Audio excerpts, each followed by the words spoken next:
Hey, welcome to the Dargon Den. Tonight I am running a half shot that I'm calling Where There's Smoke. And this is the first time that I'm running something for the online community. I've only run games for really close friends and kids so far, Girl Scouts. So yeah, so these folks have been kind enough to join me, and so we'll just get right into it. So we open on a scene of the night sky, and it's filled with stars and a very bright crescent moon. Camera zooms down on a clearing in the forest, and it's clearly ruins, and there's a pretty large group of people who are mostly sleeping, and there's a small group that are milling around, and they gather. We don't get real close, but from afar we can see them gathering together, and they're talking briefly with a member, and then they head off into the forest. The person they were talking to touches the shoulder of one of the young-looking folks before he heads off too, and they head on up a trail. And the camera zooms back out and zooms on, moves on ahead of their anticipated path. And as it comes to a road, it makes a turn to the right, and again, kind of pans up over the top of the forest. It's a really dense, beautiful forest. Up in the distance, we see a thin wisp of smoke coming up through the trees. It looks like, to the practiced eye, it would look like maybe a fire has just been banked, maybe a small campfire. And as we close in on the approximate location, we see three young folks kind of come out of the forest. There are two in front who seem to be maybe joking around with each other, and they just kind of come tumbling out. The camera kind of turns and observes as the first group comes on up the road and joins up with this second group. And we see a young man, as the camera zooms in closer, in mismatched armor with strawberry blonde hair and a scruffy beard and an earring in one ear, and he calls out, "Marcus, glad you could make it." "Eric," says another young man. His left eye is white and has a scar running from his brow to the uppermost part of his cheekbone. "Are you ready for this so soon? You've barely had time to familiarize yourself with our order." "Don't worry, I have just the same thing. You'll be begging us to join your order after tonight. Come on." The other young man looks a little displeased, but they all head off further up the road, and the camera zooms back out and heads up the road to, again, skimming the trees until it comes to the place where the forest kind of ends, and it opens out onto meadow, and to the right of the road is a charming inn. There's a sign in front that's just hand-carved in wood that says River's Edge, and indeed, running behind the inn and kind of all along, as we've followed along the forest, there's been a river. And on the left, there's a shed and a kitchen garden, and on the right is a stable. And we see, as we come up to the porch of this inn, that it's just got all those homey little touches. Like, it's more like it's somebody's home than like it's a place where people stay regularly. There are planter boxes just overflowing with flowers. There are cozy little benches and tables, and it's a rather large porch.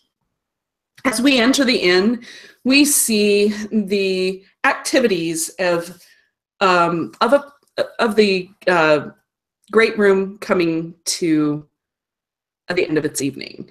Most of the patrons have left. There's a small group at the bar. There are some people. There's somebody already beginning to sweep the floor. All the chairs have been put up on the tables. And we close in on this group, presumably chatting following their workday. Paul, would you like to introduce yourself? Hi, everyone. My name is Paul. I'm playing Echo, and actually I can hear an echo. Oh, no. Sorry, that's probably me. Echo is a bit of an entertainer.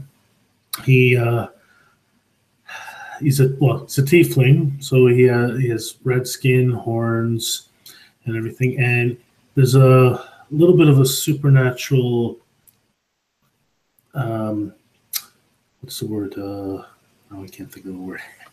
Supernatural essence about him, but he's almost when he plays his instruments, a hurdy-gurdy, which if you don't know what it is, there's strings and keys in it, and there's like a crank on it, and it makes sort of like a bagpipe sound, but it's a little more, sometimes it could be eerie and stuff like that. And it's almost so mesmerizing when he plays it. And he's also a bit of a charmer, of course, and he's been making friends with the staff, and especially one in particular. Her name is Bridget, and she's a bit server, bartender. She does a bit of everything, and he's always waiting around for her at the end. And he flirts with everyone, but he focuses his flirting with her.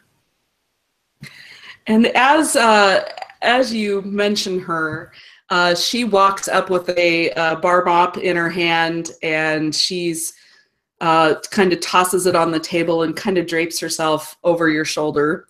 With you at the table are a gentleman you've come to know as Paul. He's a lumberjack. He's a pretty burly guy, and he's been making eyes at Iris all night, who is the granddaughter of the innkeepers, Norm and Teresa. And she's cute little thing, but she's very demure, and she refuses his advances with grace and dignity. And everybody's just been chatting very friendly. So the camera leaves and heads up the stairs to the rooms, and we see Connor just preparing himself for his night's rest. Yeah, I am playing Rufus, a strong, not really strong, but just a nicely aged half-elf male. He's got a kind of a grace to his step, little skip, something very charming about him, kind of a swagger. But he's tired. He's deadbeat. He had a little one too many, or two too many, or maybe 5 too many whiskeys tonight, and so he kind of just drags his feet across the floor of his room, scuffing his boots on the wood, and just flops down onto this mattress and bed that has been made for him, that he kind of rented out for the evening. Fabulous. So we move on to the next room over, and it's a small, modest room. And already asleep, tucked away in her bed, is Jaren. Would you like to introduce yourself? Yes, I'll be playing Yulia, a very beautiful elf maiden, and very noble and graceful. Although we're not entirely sure if she's a noble or just comes from a wealthy merchant type family. But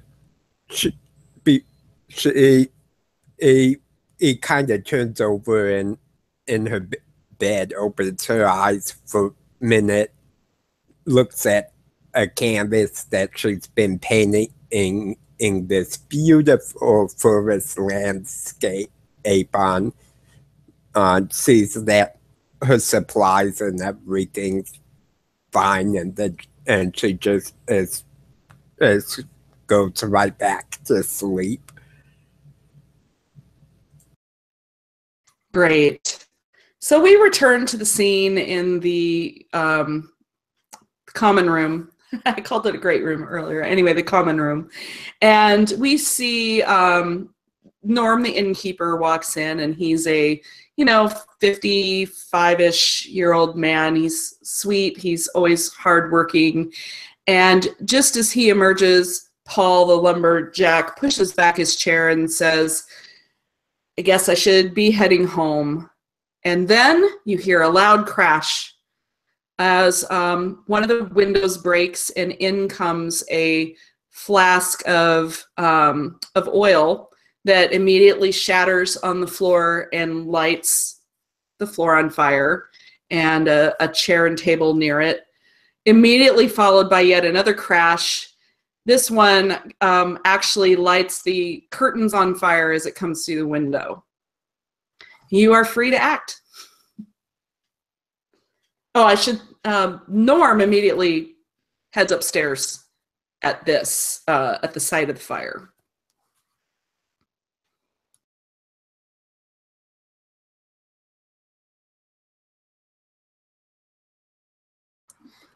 The loud cacophony and crashing and smell of smoke and the smell of cindering oil awakens Rufus from his somewhat drunken half-sleep napping in the night. He kind of just like sniffs, and immediately he kind of snaps to his senses, this danger sense that he's honed over the few years he has as a spelunker adventure type. Kind of gets up, a little audible sigh, and he feels on his side that he has, his dagger and his other blades, and he immediately checks out what's going on at the top of the stairs, or looking down from the top of the stairs. Awesome. As you do that, you see Norm running up the stairs saying, "Fire, everybody out." And he starts pounding on all the doors to alert everyone. How bad is the fire at this point? It is, it's a minor fire right now. It looks like you might be able to do something with it, but the fire in the curtains is spreading pretty fast. And of course, the tables and things are pretty dry in the common room. And as it starts to spread, you hear yet another crash that sounds like it comes from an upstairs window. All right, I pull out a dagger, and I actually chip away a piece of the bar. I guess it's made out of wood, and I cast a spell, and I call it Rhodey, but it's unseen servant. And so I cast Rhodey, grab some buckets, put out the fire, and it's within simple tasks, and one of them is like pouring wine, so I figure, and lighting fires, so I figure putting out fires. So ask Bridget, any buckets in the kitchen? There's actually a bucket that was sitting out just outside the door to the kitchen that was presumably to mop the floors. That was either what they had just done or what they were just about to do before they headed to bed for the night. Rhodey, use the bucket, dump it on the fire, and then I'll run into the kitchen and try to find another bucket or large container and start filling it up.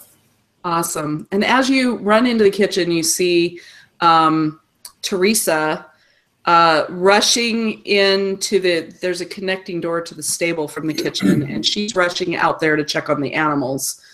Meanwhile, Rufus notices a young woman come tearing out of a room, putting on her boots as she goes, and she runs down the stairs and off through the kitchen to get presumably to the stable. Yulia, what's going on with you? But usually I would take a moment to get up, having been pretty sound asleep by this point. I would hurriedly gather her supplies, grab her rapier, her daggers, and as soon as she has everything, she would bolt down the stairs and probably out the door, or just try to find out what caused the fire. Okay, so as you come downstairs, you see some broken glass, and you see that the curtains are on fire. Meanwhile, Iris has looked at Paul, the big lumberjack, and she says, help me get some more buckets and we'll work on this fire. So she's heading for the stable where there's lots of buckets for watering the horses. So, Rufus, what you up to? Rufus saw someone go upstairs past him and like knock on the doors to get people out. And I feel like Rufus would help the patrons get out of bed and evacuate. Great. Especially ones that might seem a little bit more immobile, let's say, like the elderly or, the young children or something like that. Just helping out the family, organize and mobilize them and get them back out of get them out of the building. Yeah, and the inn is about half full to 3/4 full right now, so there's quite a few people pouring out of the doors and grabbing belongings and, doing all those things that panicked people do in emergencies. So there are plenty of people to help. How about Echo? What's Echo up to? Well, if there's enough of the staff getting buckets, I'm actually going to grab the curtains, pull them down, and try to stomp them out. You're muted. Fabulous. So let's do a roll for that. I think it's time for our first roll. I guess that'd be survival.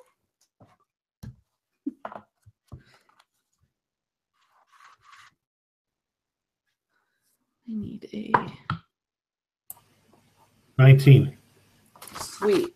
So you succeed in pulling the curtains down, and I'm sorry, you said you were going to work on stomping out the fire?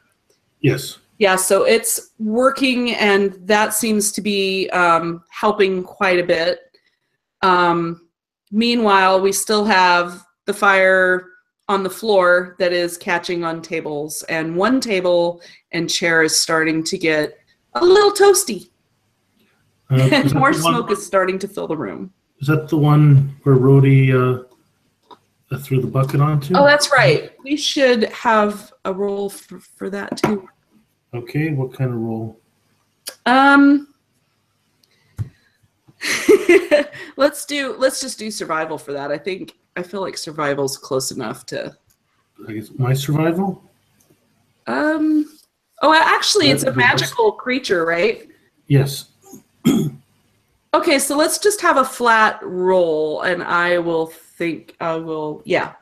Let's just have a flat 20. Just roll a 20. 6. Okay, so Rhodey only gets part of the water. I guess the bucket wasn't as full as we would hope, and it puts out a little bit of the chair, but there's still fire spreading. So he can certainly go refill that bucket if he wants to, or if you want him to, I guess I should say. He's going to move back. He's waiting, like just where it's a little safer. He's waiting for more buckets to come in, and he's going to start do that. Okay. So, Yulia, let's get back to you.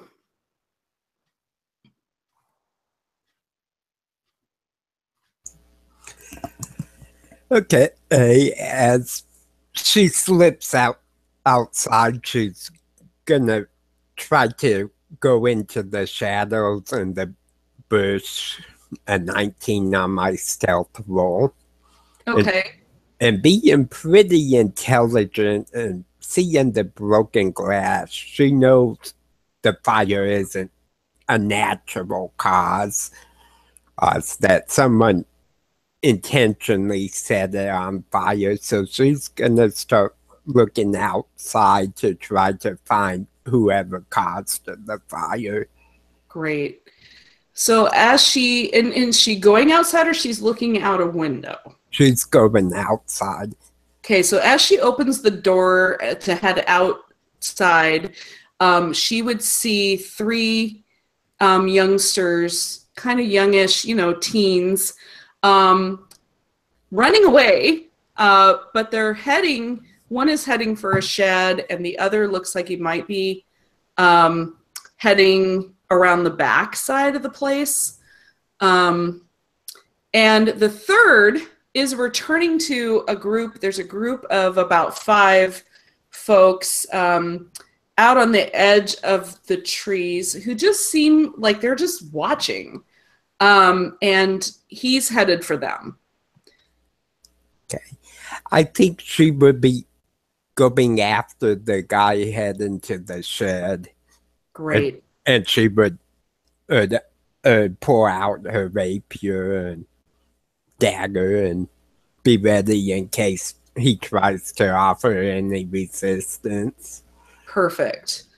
Meanwhile, Iris and the lumberjack have come back in with some buckets, and the lumberjack was able to carry a couple. Iris is, lugging one. But there's now a filled bucket if Rhodey wants to grab one from him. Yeah, that's his standing order. Grab buckets and dump the water on the fire. Perfect. So as that happens, let's go ahead and do just a straight 20 for each bucket. Okay, 4, 8, and 11. Okay, so the first bucket kind of misses its mark.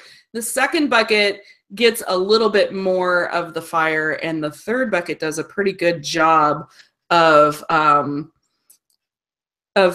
mostly putting the fire out. It hasn't completely gotten it. There's still a little bit on the table, but the floor seems to be under control. Meanwhile, the curtains have gone out as well, but there's smoke billowing from upstairs now.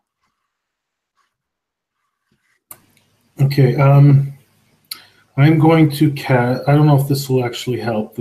For thaumaturgy, you cause flames to flicker, brighten, dim, or change color. So will dimming the flames help out or not enough?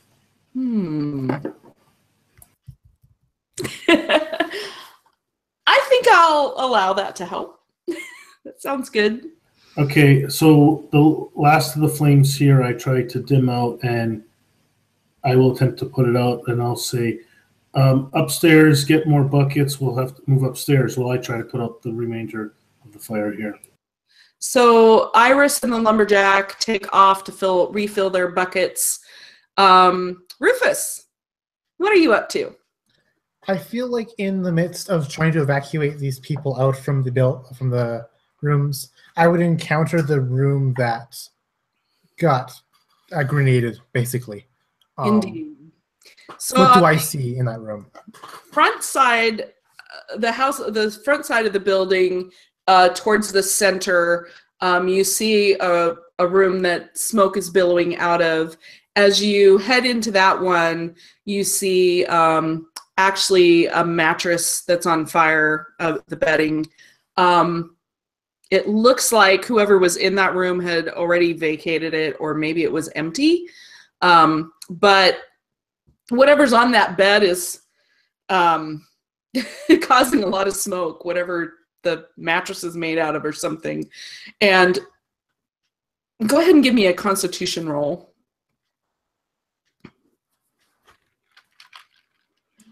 Yeah, I got a 5 on that Constitution roll. Okay. Okay, so you are feeling the effects of the smoke a little bit almost immediately. It's stinging your eyes.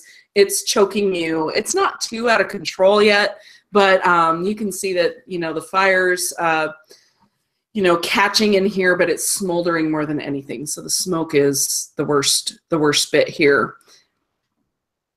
Yeah, I imagine I take a big breath of the smoke as I open it up and yell out, "Anyone in there?" And you get no answer. And get a lungful of the smoke and rub my eyes because it burns so much. And I try to close the door to shield my face. I'm still listening, but the roar of the flames, I don't hear anything. No response. And yeah. Meanwhile, Norm has made it to the end of the hall and cleared out the last of the folks are coming past you. They choke a little bit on the smoke that is in the hall as they move, but they're moving and they're heading down the stairs toward safety. So, Yulia, outside, you were closing in on the shed. You notice that the person has kind of strawberry blonde hair and mismatched armor, and this guy has slipped into the shed, and you're not. Yeah, what are you doing? I think I would follow him into the shed and step out from the shadows, weapon in hand. And who are you? Why did you set fire to our residence? So as you step inside, you hear a bunch of crashing, and you immediately see that he's just he's taking a I already forgot what he's carrying. Sorry. He's smashing things in there with a with something that he has in his hands. And he's just being a little punk. He's kind of just doing a bunch of destruction. He turns around and he looks at you and he just kind of snarls and like, I don't have to answer to you. She kind of chuckles and noticing the strawberry blonde hair, and she goes, such fine features, but such rude manners. Perhaps you need a lesson in etiquette. and she'll go swing her rapier. Nice. You realize as you do that it's a machete in his hand. And so go ahead and roll to hit.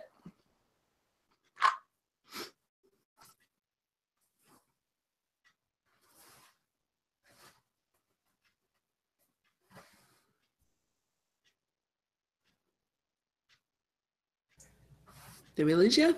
Nope, that will be a 16 for the first attack. Awesome. And that's a hit. Go ahead and roll your damage.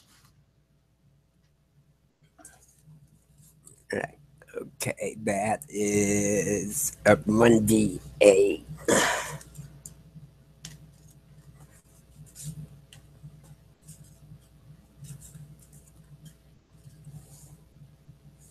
Okay, where's my 8-sided? I'm sorry? Finding everything but my 8-sided. Oh. I can relate to that. You can just use a D10, it's fine. So that will be 8 piercing damage. Wow. Okay. Great. So you definitely connect and do a fair amount of damage to him. And he looks really surprised. He's clearly wasn't expecting you to be anybody he had to worry about. So, Rufus, let's go back to you. I kind of call out to the people down the stairs, there's a fire here! Not realizing that they already know there's a fire here. And he kind of look around at his belongings, what he has on him, looking around. There's probably nothing he can use to put out this massive fire in his bedroom. So he's just gonna like slam the door shut, hoping to not have it spread. And he's gonna basically jump down the stairs as fast as he can, taking 3 steps at a time or something, and look around for some buckets or water or a big blanket or something. Great. Just as you arrive downstairs, well, there are blankets aplenty, of course, because there's rooms with blankets in them. There's but as you get downstairs, you see Iris and the lumberjack just walking through the door with some buckets again. Echo, what you up to? Okay, so is the fire out down here? Or you have succeeded in putting out the fire in the common room, and it's just smoldering a little bit now and looking like a wet, soppy mess, but it is definitely out. Outside, you hear a horse go tearing out, and you can hear the sounds of the animals in the barn, making noise, whinnying and whatnot. But you hear this one, just go tearing off. So yeah. So go ahead. Is a lot of smoke coming from upstairs? There is more smoke starting to come from upstairs every minute. It hasn't gotten too bad yet, but it's you can tell there's something seriously on fire, smoldering up there. Okay. I grab 2 of the buckets, hand them to Rhodey, tell him, go put out fire. Great. Fire you see. And casting Amplify, which is thaumaturgy, and I yell 3 times louder than normal. I say, everybody out. Everyone out, if trying to make sure everyone is woken up, and I just start yelling, and so everyone outside. Bridget wastes no time heading outside. She's perfectly happy to vacate the premises. Iris, however, heads upstairs with her bucket too, following Rhodey, hoping, and you hear her saying, "I've got to get that fire out." Okay, I grab her bucket and I'll say, you know what, stay down here. I'll need you to run and grab some more water. If you find any other containers, I'll be back and I'll head up. Thank you so much, Echo. And she runs back to the stable to get some more buckets, taking the lumberjack with her. And you hear her as you head upstairs calling out to Bridget, "Bridget, give us a hand with these buckets." So, Yulia, let's come back to you. You have this thug in the in the shed. He decides he's going to strike back at you with his machete. Does a 13 hit? No, it doesn't. No, it doesn't. So he, in his shock at being attacked by you and taking damage, he's staggering around and he makes a really lame attempt at hitting you. And you realize too that this machete is some old farm tool or something that's been around forever. It doesn't even look very sharp. It's pretty oxidized and it just doesn't look like he's taken any care of it. And he is bleeding profusely from the wound that you gave him earlier. And you can act if you would like. Okay. I think I would attack again, try and do non-lethal damage and knock him out. Nice. Okay.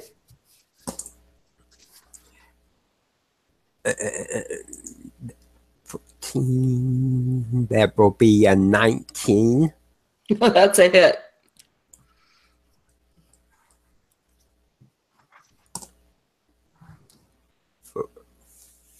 For 7 damage. He is down. He is down. He is unconscious. As soon as he goes down, Yulia would turn around, close the door to this shed, grab some rope off her pack, tie him up, put away her rapier, and pull out a really thin, almost scalpel-like blade. And then as soon as he regains consciousness, she just look at him and goes, a perfect canvas. I've been desiring one for quite some time. And she would rip apart his shirt and start to carve basically a tattoo of a rose, and goes, now, I asked you, who are you and why you set fire to our residence? Well, he is solidly unconscious and limp, so she's not going to get an answer anytime soon. So we come back to Rufus. I see the buckets that have been filled up and given by the lumberjack and Iris. But they were given, and they just kind of float up by this, unseen servant. And I'm like, oh, in my top liver or something. And I immediately go follow out behind Iris and the lumberjack. Fabulous. Because I heard them getting water. So I'm just going to follow them and help them out by carrying, 2 more buckets or something. Fabulous. So when you get to the stable, Iris grabs the empty buckets and hands them to you, and then says this way, and leads you to they have a big water trough, and they've just been dipping the buckets into the trough to fill it up, and it has like a pipe or not a pipe, but like an aqueduct kind of thing that comes off the river and fills it up, and you see her kind of open that up so that it can continue to run water into there. And so it's got a steady supply of water, and you guys head back inside. So while you're heading inside, we will come back to Echo. Actually, I was headed upstairs, I guess, and I start. How bad is the smoke up here? So the smoke's getting pretty thick. In fact, how about giving me a Constitution roll? Oh boy, this is what I didn't want. Actually, con isn't bad. Natural 20. Oh, sweet.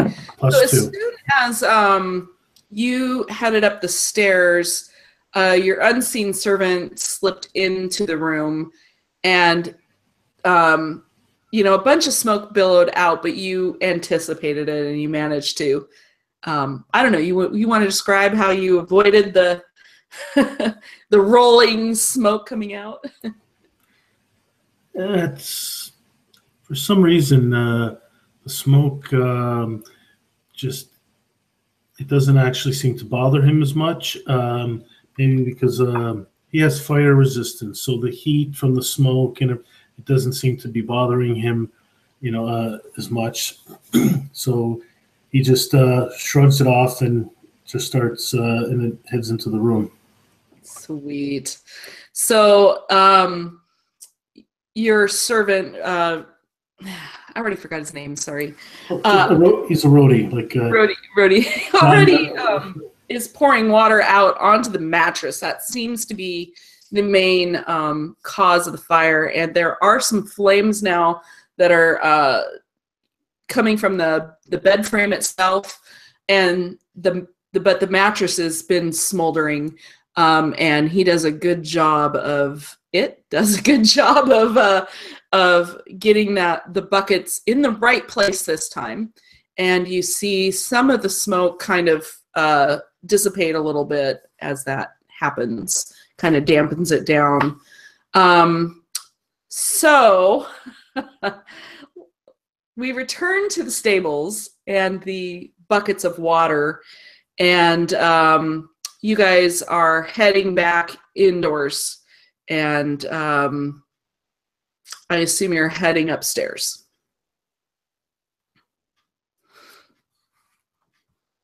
Rufus and crowd, that is, sorry.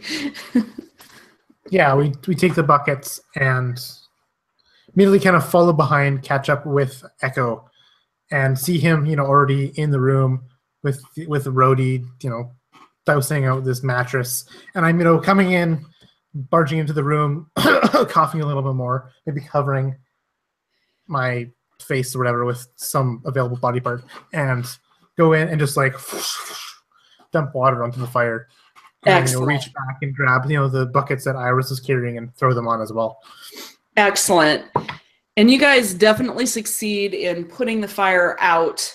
And so things are just kind of, it's kind of an icky, yucky mess on that bed now. Like, it's just, disgusting, smoky blankets and mattress and whatever all that was made out of, and it's just kind of now a soupy mess, but you have succeeded in getting that fire out. So Yulia, oh, sorry, go ahead. I was going to say that Rufus has slept on worse in his travels. So Yulia, we return to the grisly scene in the shed. What is happening there? Ava would stop carving for a moment, try to slap this guy awake, and very slowly, just keep torturing and questioning him until she gets a response, making sure she doesn't outright kill him. And she'll slowly expand the rose into like a rose bush, and then a nice little garden scene. And so I rolled a 12 on persuasion for whenever I can question them. Okay. So roll a perception check. Okay, perception. Okay, that's +3 as well. So perception would be 14. Okay. So you would realize that this young man is not in good shape at all, and if you keep it up, he's definitely going to expire.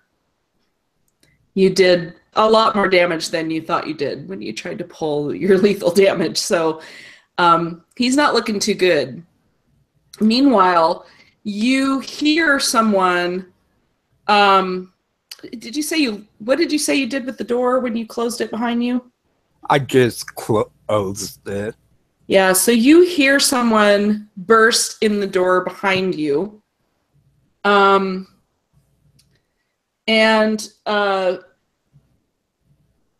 you feel, let's see, what's he got? Actually, I should, oh no, and he misses. You feel the whoosh of something near you, and then you hear this, ow! And yeah, what do you do? Well, almost instinctively, she would grab her rapier with her other hand, spin round out, and size up the situation pretty fast.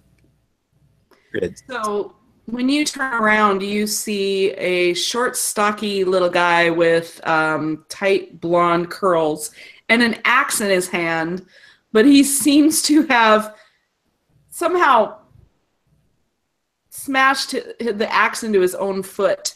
He didn't even cut himself. He just, I don't know. It's a weird scene. So he's kind of, reacting to this stubbed toe or whatever it was he did. So let's return to the room upstairs where the fire has just been put out. What are you folks up to? Is there any other? And make sure the windows. Well, these ones are probably broken, but is there any other smoke? Any other fire or anything up here? Or did we get Not that you can see, and yeah. There hasn't been any other sounds of anything. And as far as you can see, there's no smoke anywhere else if you were to look out in the hall. Okay, I quickly go through and open up, with Rhodey's help, to open up as many windows as we can to get some airflow going through. Great. And as you go from room to room, you find that there are no additional fires. How about Rufus? Looking at his success with this extinguished mattress, immediately he'd think about, oh, what about the people? And he would go check on the people downstairs that are outside of the inn, and do a head count, do like an injury count, see if anyone's hurt, see if everyone's okay. Great.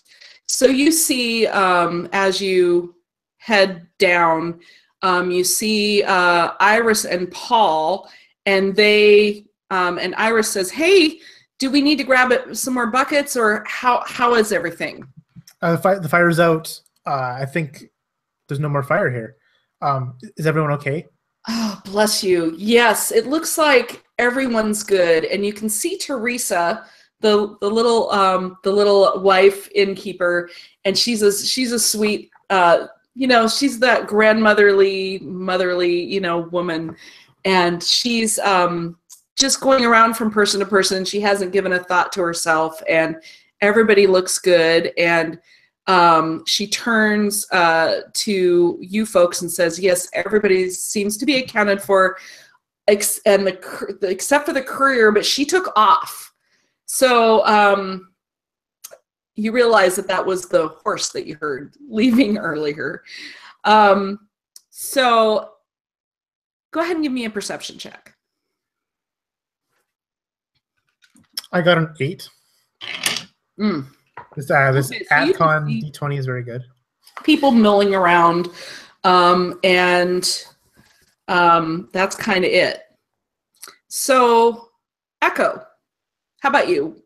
You have finished checking all the rooms. You've opened all the doors. What's next? I'm going to go down and see if there's any, if anyone needs my help, make sure everyone's okay. Not that I can do, and I don't know what else I could do, but see if there's anything where else I can help, or if, actually maybe I'm going to look for any clues, either on what was thrown into the rooms or something, see if there's any clues. So maybe the attackers got sloppy or something. Okay. So you're investigating the rooms themselves and or the great room, the common room? Yeah, I'm going to start up here where the fire started in each of the rooms, and then I'm going to move downstairs. Great. So upstairs, you see another, some more signs of broken glass in that room where the mattress was on fire, and it's not hard to make the leap that it must have been another of those, Molotov cocktails or whatever that was with the glass and the oil. And there's a weird smell that you would associate with that oil burning.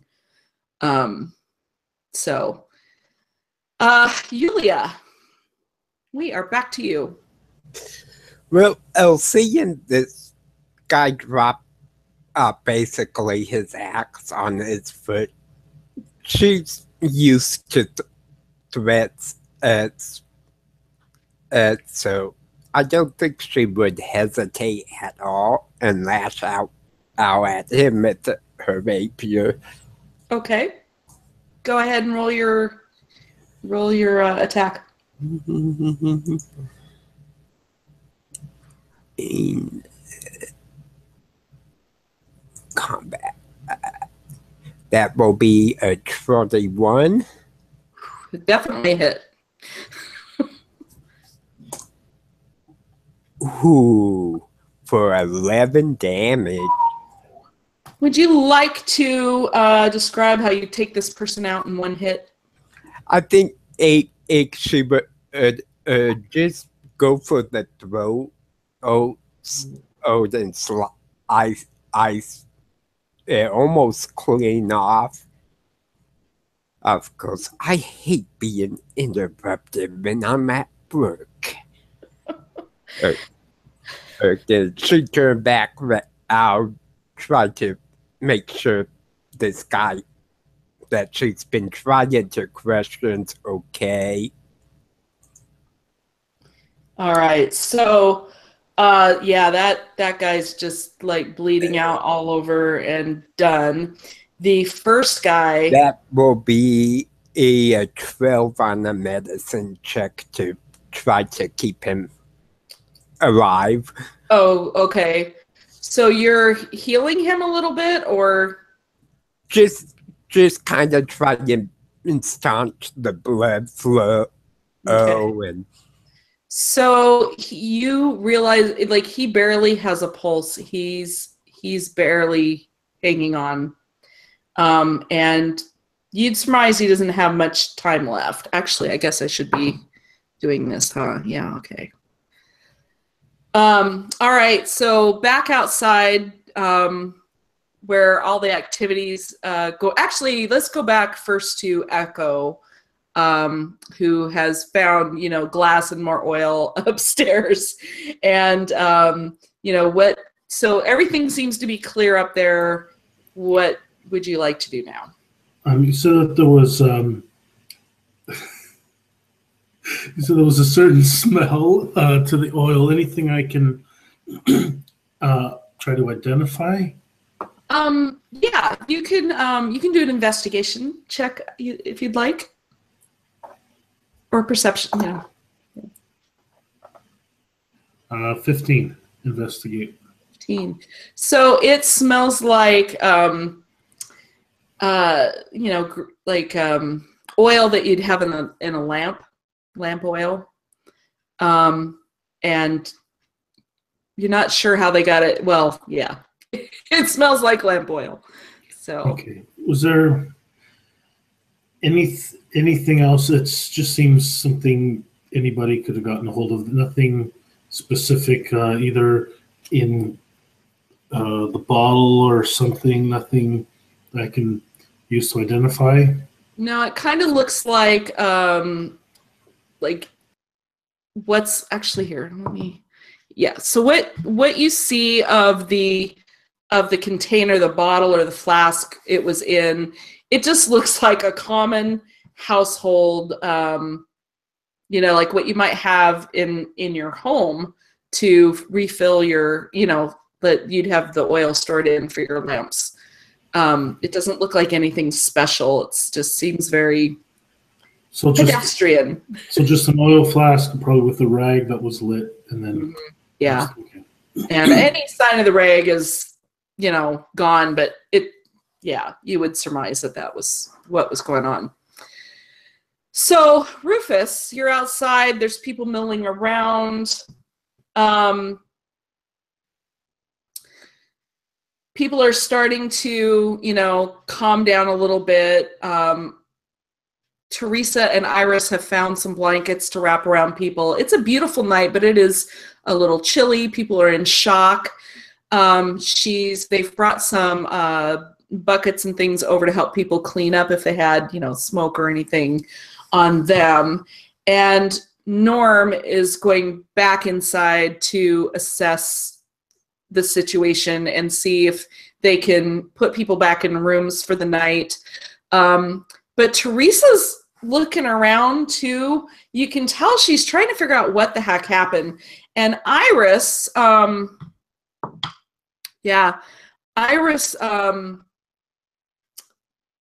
looks around and she points out there's a group of guys just at the edge of the clearing, and they seem to be heading out. But there's one who's kind of standing there, like he looks like he can't decide whether he should go with them or whether he should. He seems to be fixated on the shed. The shed stables. The shed. Shed. Okay. Do you know what? Can you identify any of the guys? Any people in that group? So you are you? So you've made your way outside? Sure, I'm headed out there now since I can't find anything in here. After spending the whole week at the inn, you would recognize this guy. He's in robes and he carries a wand, and you would remember him as kind of being the reluctant third in this group that was causing problems at the inn all week. In fact, would you like to share what you recall from earlier that evening? Actually, what is it, the innkeeper's here? Teresa is there. Mm-hmm. Teresa, I seem to remember earlier this evening there was a group of troublemakers. One of them had was a mismatch. He had very poor fashion sense, fingerless gloves that sold last year, and another one with some curly hair. I think you had them thrown out. Oh yes, those are those boys, Eric and Tony. They're little troublemakers, and they just stir up trouble anytime they can. We just couldn't take it anymore. Yeah, they were uttering some threats, and one of their friend is in some robes. He looks like a wizard, like a counselor of some kind. He wasn't in tonight. That's Matthew. He's actually a really nice young man, and I don't know why he hangs out with them. In fact, sometimes I get the idea that he doesn't want anything to do with them. And at this, Irish says, "Well, he's standing right over there, Grandma." And I said, "He's looking at the shed." You know what? Give me a moment. Let me go. Everyone stay in here. I'll be right back. Great. Actually, what is your character? Is your character here? Rufus. Yes, Rufus. Is he here? Yeah, he totally is. He was kind of also milling about amongst the people. He'd be, asking, "Hey, are you all right?" Checking in on each of the people, and in addition, he'd be using his, charm, charisma, just soothing aura, I guess. Just because he's just that kind of person who people are calm around him. He'd be like, did you see anything out the windows? Where this started? Did you see anyone suspicious outside? Kind of like trying to coax information out of any possible witnesses in the crowd of patrons. How is he dressed right now? Like, what does he have on him? Rufus fell asleep in his clothes. He's wearing kind of like a leather jerkin armor. It's not very like sturdy or armor. It's just kind of better than nothing. It's got a nice collar. It definitely looks like it's polished and waxed or whatever in the proper spots. Like it's well maintained. He's got nice boots and stuff. He's pretty nice appearance. Does he have any visible weapons? Does he look like he's? You probably see on his belt like a longer short sword and some smaller daggers, and a crossbow on his back, kind of in some kind of holster. Okay, since we probably, I guess we've probably talked a few nights and stuff. Rufus, do you think you can come with me? Could you? Yeah. Can use wingman. I want to check something. Actually, Chris, would it be okay if once, because I was upstairs, I probably went to my room if I grabbed the rest of my stuff? Yes, that's absolutely okay with me. Okay, so All right, so I start saying, okay, all right, let's go. I think what was what was his name? The one caster looking guy. Matthew. Matthew was looking at the shed. I'm gonna go check out the shed. I want to see what's going on in there. So and that's where I Yeah, start heading. if you got a lead, let's go check it out. Everyone looks like they're safe and secure, wrapped up in blankets. I think we can leave them alone for a bit. Let's figure out where this fire came from. We don't want any of these hooligans or worse, some kind of terrible monster lurking in the night. Yeah, and he would kind of lead the way toward the shed. Okay, just a quick thing. He's Echo's dressed. He has part of his costume, but you think it could be like it's a leather vest. And you saw a dagger on him, but you don't see any weapon right now on him. But you know he has at least a dagger on him. He's not carrying any other weapon at all. At least nothing visible. And I kind of like, okay, come on, let's go check out the shed. Just stay close. Keep an ear out. Who knows what may be lurking in the bushes this late at night. Can never be too careful. Trevor, you're a half-elf? Yes, yeah, you can definitely tell by the pointed ears. He's got the pointed ears of elves, but his face is very much human. He's got the goatee, the facial hair and stuff. So, you know, it's kind of an odd sight. You know, like he looks human, but he looks elven. And you're kind of hard to make out which is which. Okay, just want to make sure we both have dark vision. I think all three of us do. But okay, so yeah, right. Lead on. I got your back. Don't worry.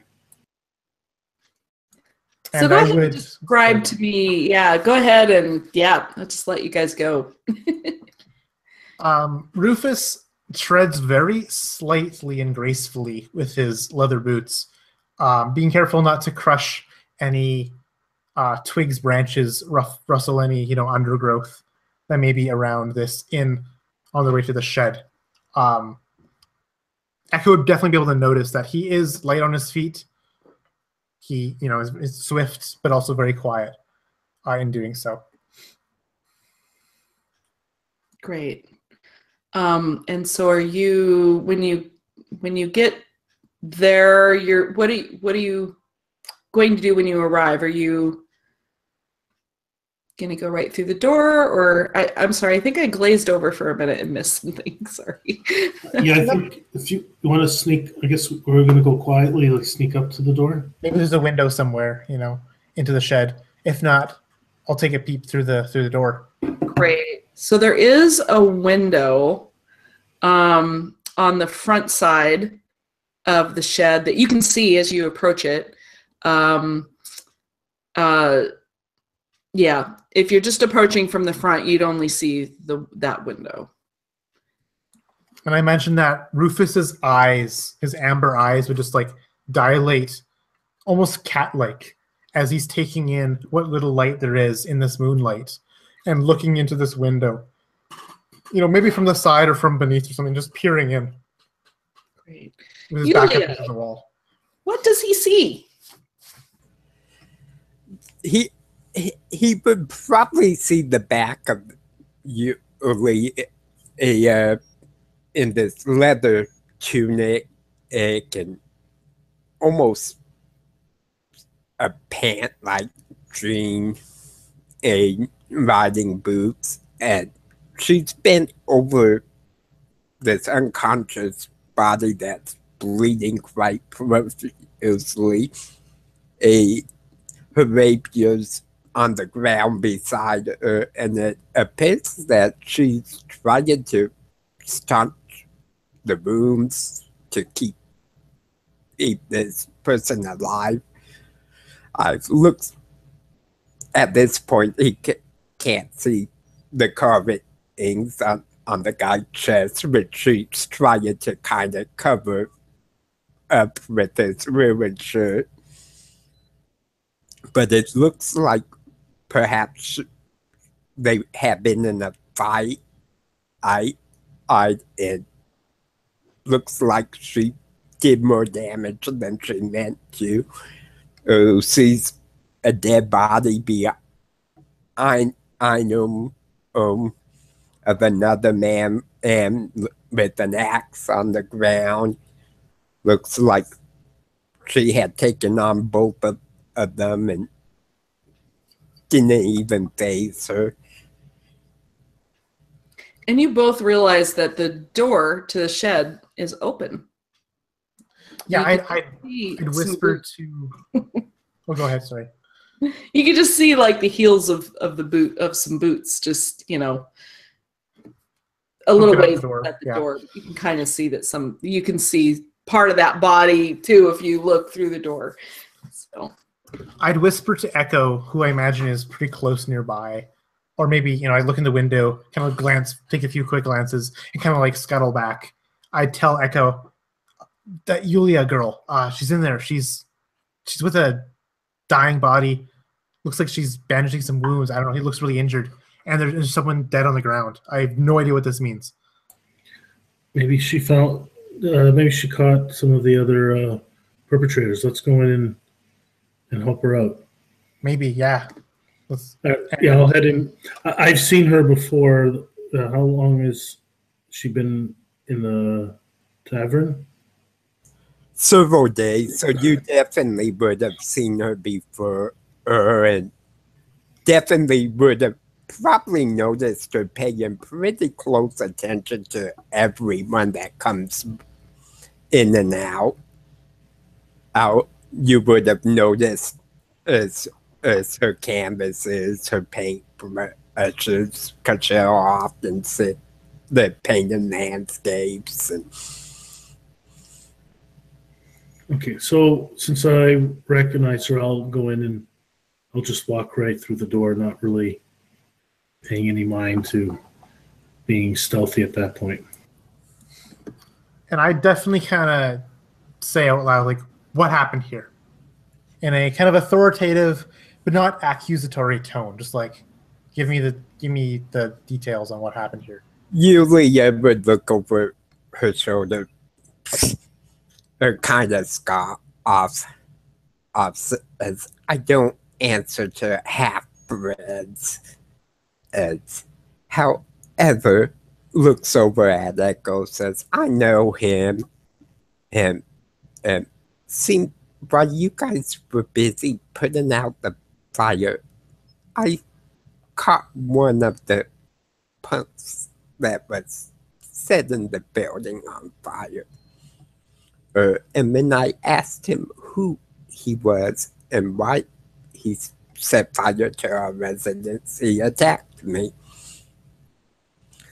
And I responded in kind. And then I guess his friend came in as well. Yeah, I think that Rufus like kicks the boot, kicks the leg of the other one. I'm guessing this is his friend. Goes, yes, he surprised me. And let's just say, I don't like surprises very much. Well, these are the two that got kicked out and they threatened to do something. So I guess we could drag them back in and let because I think that's pretty much. I would just shake her hand. Says, we can't move him. He's too far gone. I'm barely keeping him alive as it is. So he's still alive, and I think that Rufus, hearing that he's still alive, would immediately go over and check his pulse, maybe scrounge for bandages, ribbons and such to try and help him out. This hooligan, this punk, right, who just did this out of prankness. Still a life that's valuable to Rufus. So you'd notice that the pulse is just barely fluttering, and he's just hanging on. He's bleeding quite a bit still, which could be a good sign, I suppose, in some ways. But yeah, he's just barely there. Yeah, I'd apply pressure to the neck wound or wherever the wound is, and try to again kind of stabilize him as well. Yeah, Yulia, where did you hit him when you took? You had 2 good hits on him, so Yeah, I would have said probably the first one would have been in one of his arms, and then the other one probably would have been in like his left side, either along his ribs. nice. So he's got quite a slice through his crappy armor, and he's and he's bleeding. I think he's bleeding the most from his side, or actually no, from his arm. But it's a toss up. They're both pretty bad. Yeah, so I'd try to fashion a tourniquet of some kind, maybe with his clothes, just tying something tight around his arm to staunch the bleeding. And I kind of whisper to these 2 people, not even whisper, just tell them. I mean, I'm glad he's alive. We can get information of him this way, at the very least. Great. You Actually, still continuing to work on him would basically, I think, give him advantage on a medicine check. And she would just look up. So far, I haven't been able to learn nothing from him. He hasn't snapped to consciousness long enough for me to even ask anything. Although Lord knows I've tried.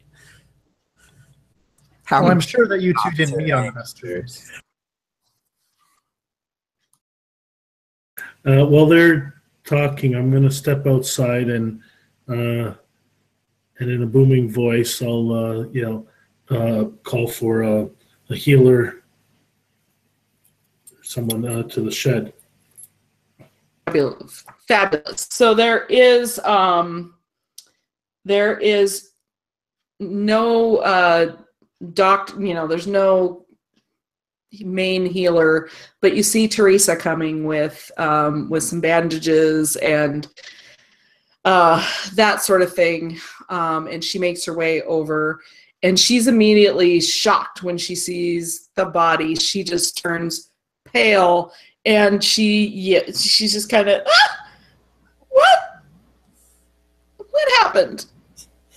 Yulia doesn't even pay attention to her asking what happened. She's focusing on trying to keep this guy alive, and at the same time try to act like she's bandaging up near the wound in the shoulder to kind of hide the chest area best as she can.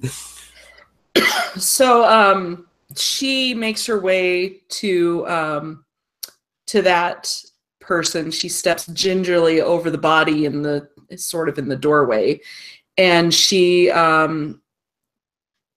and then she says, "Well, I can't see anything."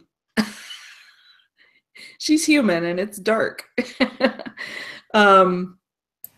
managed to make her way inside and then kind of plunged herself into the dark depths of the shed.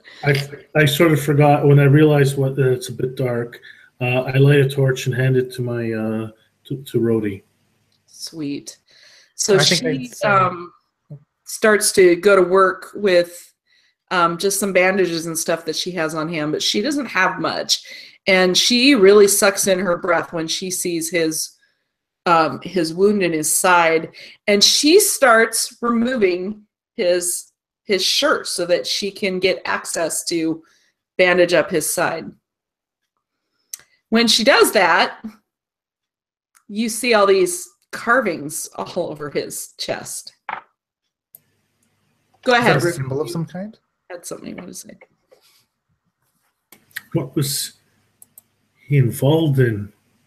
What kind of gang would have themselves carve pictures on their chests?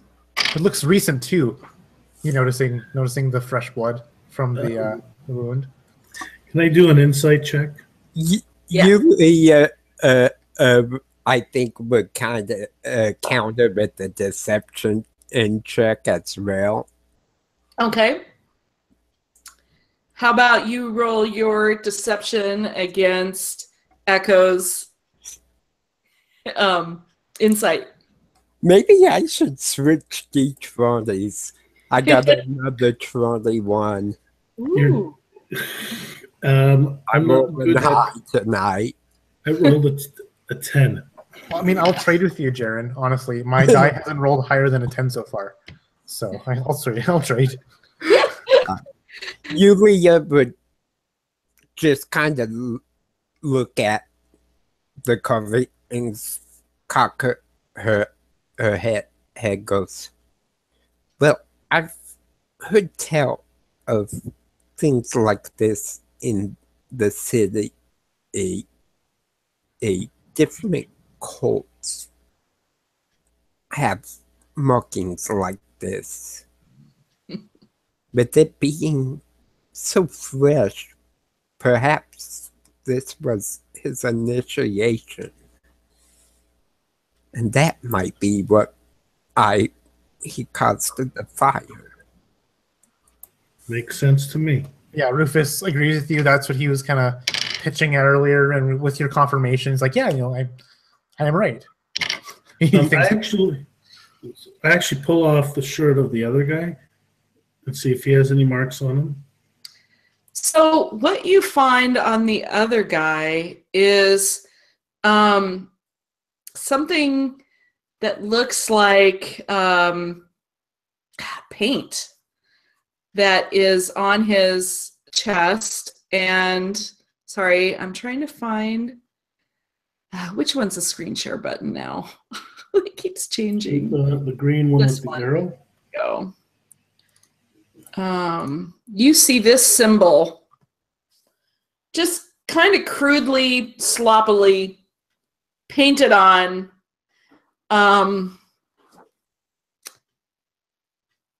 his upper collar, but like on his left upper chest, like where you might have a symbol if it were, sewn into your clothes.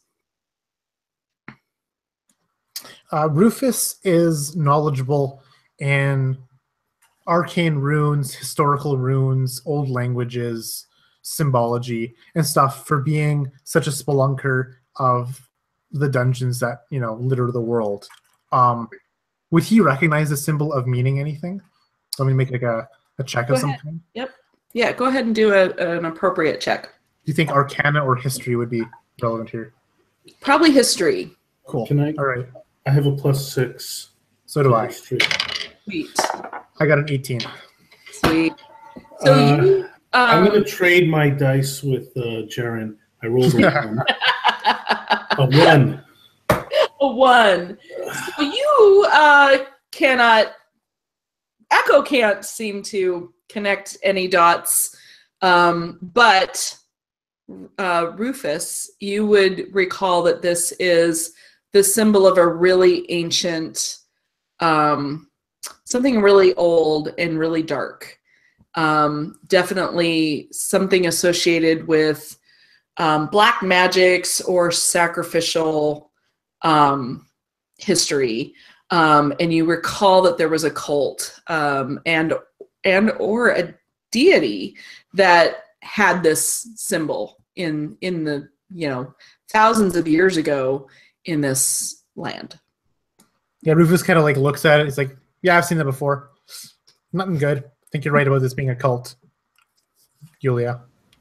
Kind of like trying to hide the symbol again in case it's causing some kind of strange magical effect. Okay, Yulia would nod and stand up. Says, "Well, I think I've done all I can for this man and boy. Or I'll return in a moment. The fire is put out, I assume." Yeah, we put it out. She nods, and she'll go basically to the kitchen of the inn to get some water, clean off her rapier, or the really thin slice icing blade, and making sure no one sees that. Kind of clean herself up a little. Oh, and then she'll return back to the shed and just kind of watch as they continue to try to save this guy's life. So while he's gone, Teresa kind of crumples a little and she says, "Oh, we were too late. He's passed." And she says, he was a hooligan and I didn't like him, but I wouldn't wish this end on anyone either. I would have much rather turned him into the authorities than seen this. Is the other guy alive still? The other guy's dead. They're both dead? The other guy went down with one hit. This guy has not succeeded in his saving throw, so he's gone. Okay, you know what? I'm going to look outside. Do I still see the other group? You see the only person... Actually, give me a perception roll. 9. You do not. Where Matthew was last standing, there is now no one. No sign of the young folks and no sign of Matthew. Sorry to leave this on you, but can you two come with me? I think there might be a chance we can figure out what happened. I think I know where there's more than these two. If you guys come with me, I can use another set of eyes. And whether or not they follow, I'll just head off to where I last saw them. Yeah, Rufus Great. follows. And if you know what, actually, if she will take, if there's somewhere to put the torch, I'll leave the torch. Oh, okay. Somewhere safe. Oh, the pile of straw. No. Teresa takes the torch from you and she says, "I'm going to round up some people to take care of these bodies." And she heads outside and she approaches the lumberjack, who's clearly, he's a local. He's clearly somebody who lives nearby and that they know well. So she goes off to do that takes your torch with her. So you're... Yulia would slip off into the shadows. Oh, to working her way kind of apart from the others, but staying somewhat close. And just under her breath, "I'm glad he didn't survive this time. Such perfect art."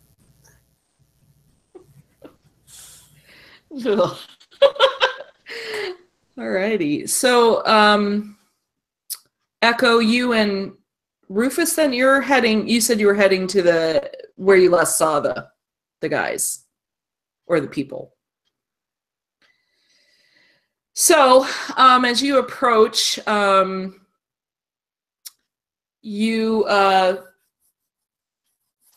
guess you can do a perception check or a investigation or an appropriate roll for tracking and see if you can find anything.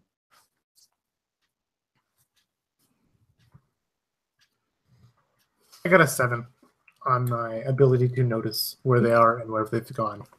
I think that something may have caught my attention while we're walking. Maybe it's just the visceral sight in the shed. It's kind of, maybe shivered a little bit. It made me a little queasy or something. Distracted me. 21 on investigation. Holy cow. Okay. So as you approach the edge of the forest, you do see some tracks. But interestingly, you only really see one set. And they seem to go into the forest. Okay, I think they're heading off in this direction. That's where I want to know. I want to know more. I want them to. Like they could have hurt people. If we weren't here, they could have possibly done some real damage, and maybe even killed someone. So I'm going to start walking off in that direction. Okay.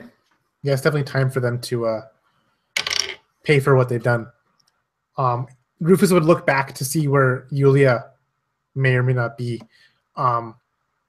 Rufus kind of feels a little kind of comfortable around her, knowing that she can handle herself. As you know, she did get sprung on by, looks like 2 of these thugs, hooligans, and survived to tell the tale. So You probably wouldn't hear or see Yulia since I rolled a 24 on a stealth check. yeah, I think I'd call out for her like once or twice, and then, Yeah. no, just silence is was the reply, and so I kind of just turn around and continue following Echo, who's a few paces ahead now. But being a rogue yourself, you would probably assume she's not too far away. So as you follow the tracks, you notice that they go into the forest a ways. They're heading kind of downriver, but then they start to circle back around. They head out toward where the road should be, and then they seem to kind of head, it seems to be heading kind of back out to the road, but it's kind of going in an arc. How long are you going to follow this trail? I'm going to keep following it because I'm determined right now. And am I still following any? Looks like there's any. Like, does it look like they still walk this way, the group? You're not seeing any signs of the larger group. You're just seeing the one set of tracks. And you're probably a little perplexed at how the others have managed to just disappear. But as you approach the road, you see the figure of who you're sure is Matthew, bent over, retching. He's absolutely losing whatever contents he had in his stomach at this point. And you can hear him sobbing a little bit. Yeah.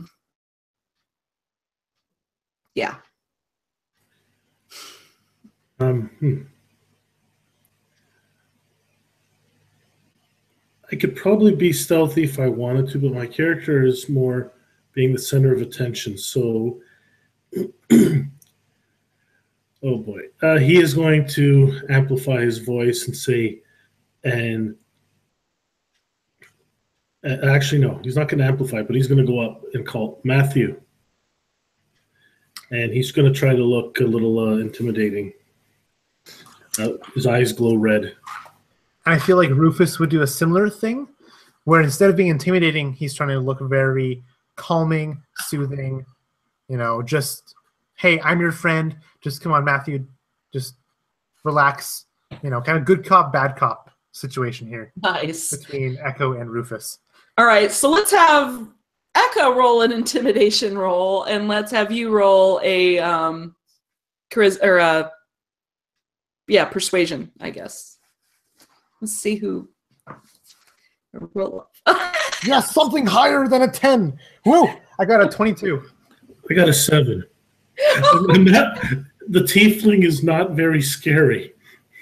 So Matthew turns around and he, at first, he's a little bewildered. He clearly doesn't know at first which one of you to respond to. His eyes widen, and you can see there's actually tears tracking down his face a little bit, and he looks a little stricken, and then he really starts to respond to Rufus, and he starts to calm down a little bit, and he looks and he says, I had no idea that this was what they were up to.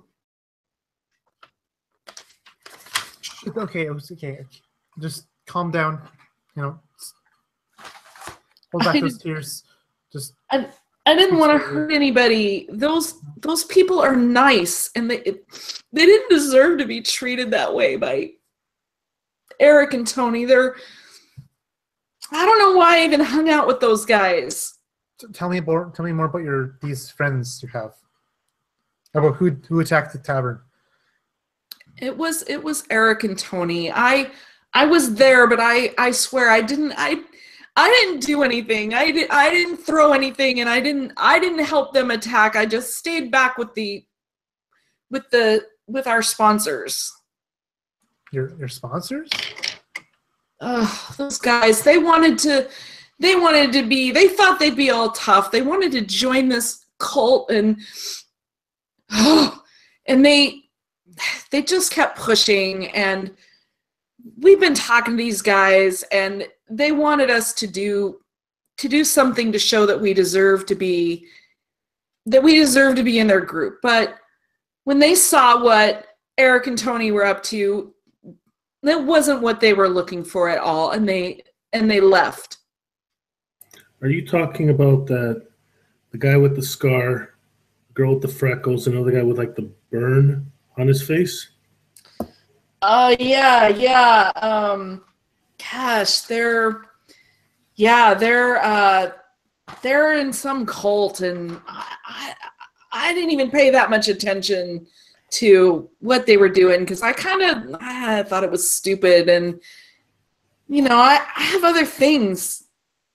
I'm trying to learn, and I didn't have time for that. But Marcus and Sloan. That's the chick with the freckles, and Marcus, and I don't remember the other people's names, but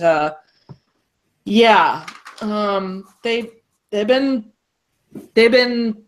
trying to get those guys to let them in the cult. So that's all this was just a way of joining a sick gang. What even is this cult? Like, what is a cult of? Start from the beginning. Come on, Matthew.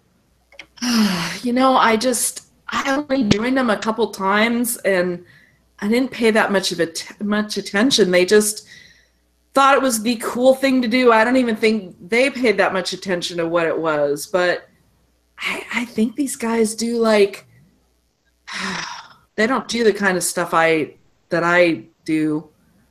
They don't. I think they, like, there's some goddess that they follow or something. I think your friends were a little more involved than you thought. Eric and Tony, they just wanted to get back at those nice innkeepers, Norm and Teresa.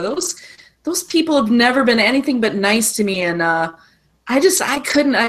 couldn't do anything. I couldn't help them.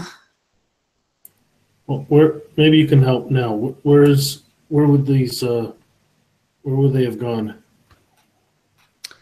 I don't know, somewhere downriver. They never took us to their encampment or anything. I guess if they initiated us, then we would have, but I didn't even really want to join. I don't know. I've known those guys since we were just little kids, and I don't know. Yulia would step out from the shadow. Says, sounds like you just got mixed up with a bad lot, youngling. And surely you know some way that you and your so-called friends and would contact these others. So Matthew kind of hangs his head in shame at first. But then he says, well, there is that guy, like, he's the leader, and he's got I've got everybody mixed up all of a sudden. He's got he's got a scar on his cheek. He's got burns. He looks at Echo. He says, "You saw that. I'm sure you saw him a couple nights. He usually, he was kind of trying to explain what their group was about, but like those guys never paid any attention. They just, I don't know." And that's who they were. He seemed to be the leader, but yeah. Julia would nod odd and say, "You said downriver. I assume them will be heading that direction." You also mentioned something about wanting to learn, youngling. And if you ever make it into the city, a meet with Matron Esmeralda and tell her Julia sent you. I'm sure she can find a use for your talents that is better suited to your nature. Oh, thank you. You do that for me after all this? Everyone deserves a second chance. Yes. I don't feel so good. What are you guys gonna do with me? Well, Julia just says, "There's nothing to do. You just have bad influences. Surround yourself with better folk." And then she'll turn and start to walk downriver. what did you say about a goddess? Can you give us a name?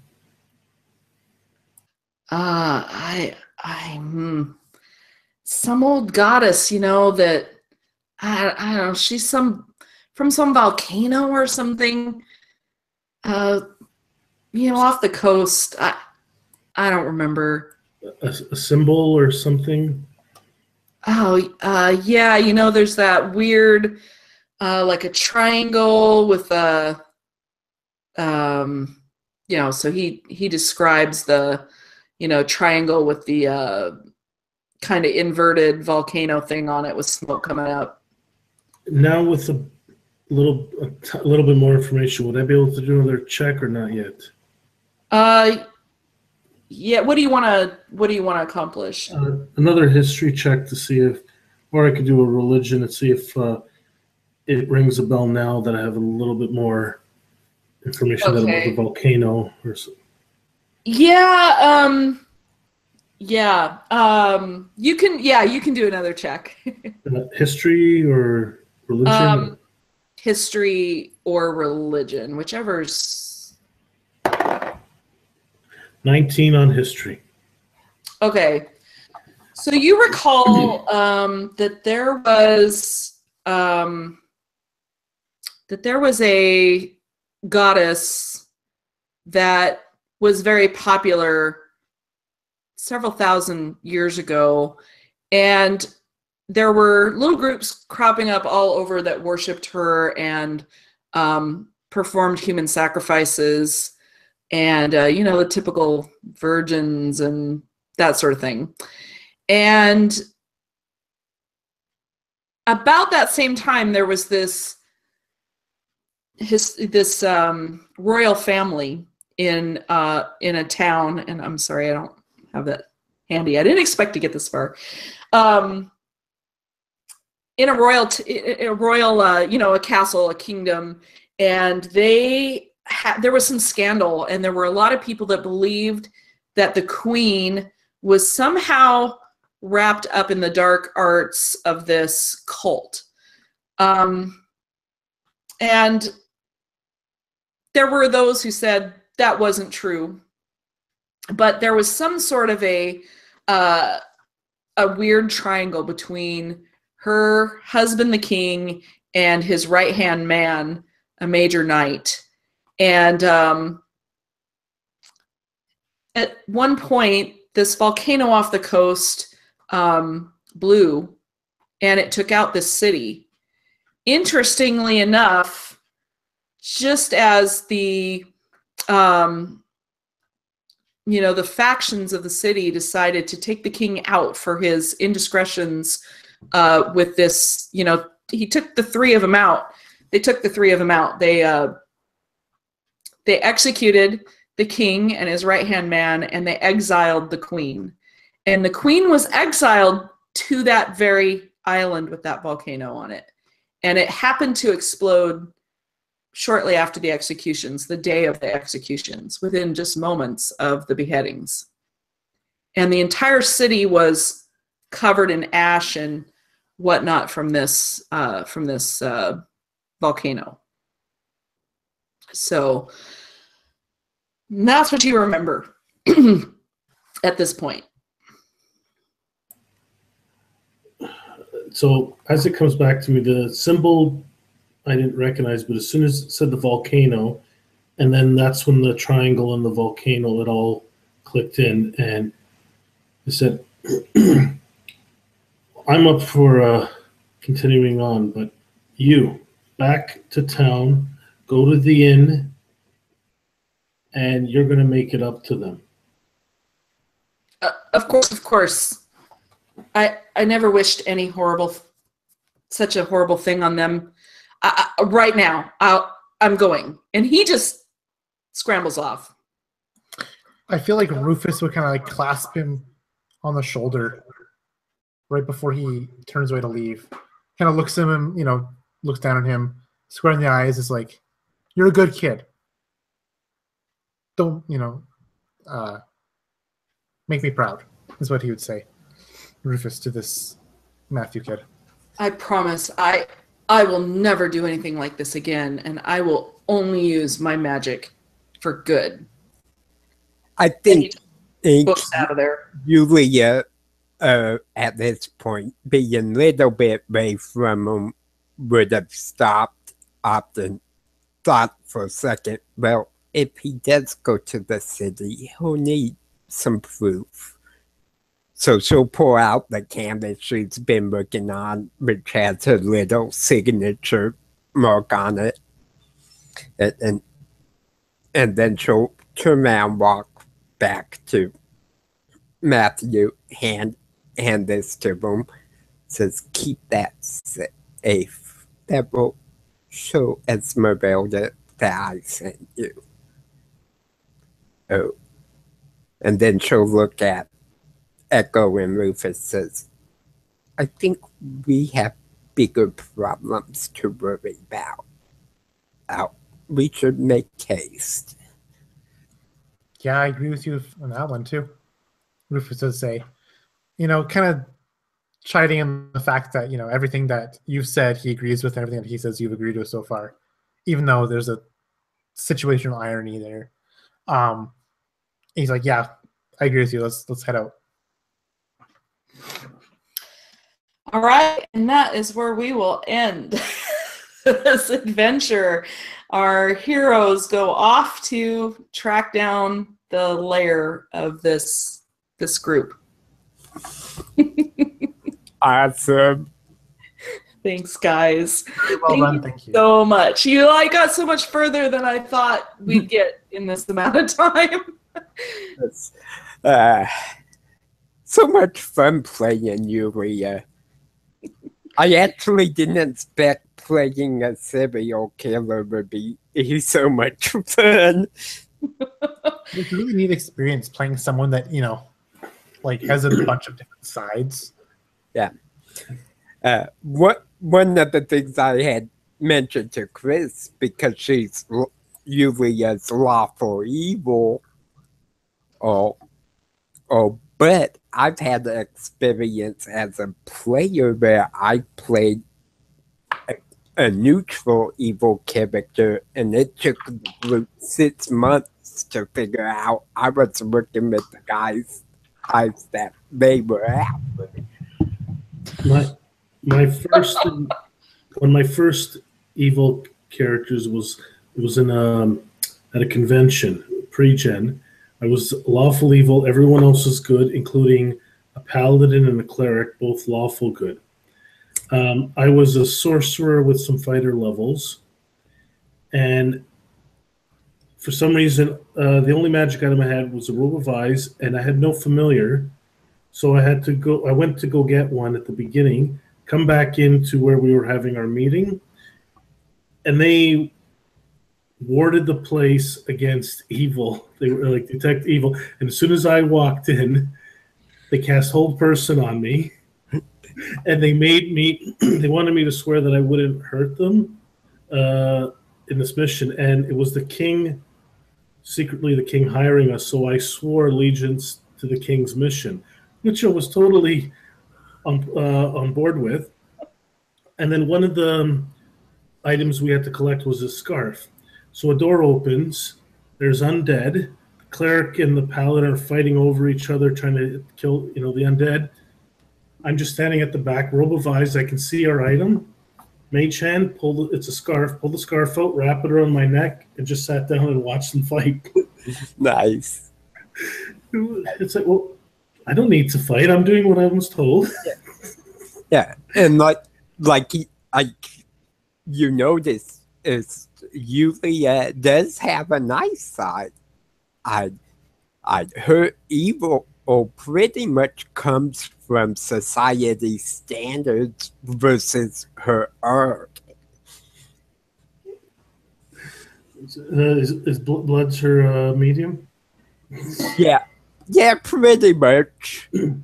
It's actually kind of that tattooing on a body, and unfortunately, it tends to have the side effect of usually her canvases die. That was such an awesome twist you threw at us, Jaren. I wasn't expecting it at all.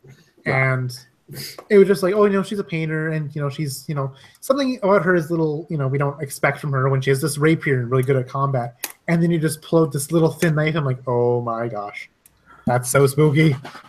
I was, shivered down my spine whenever you did something creepy like that. It was great. Yeah, I wanted it to be a kind of one of those, oh, whoa.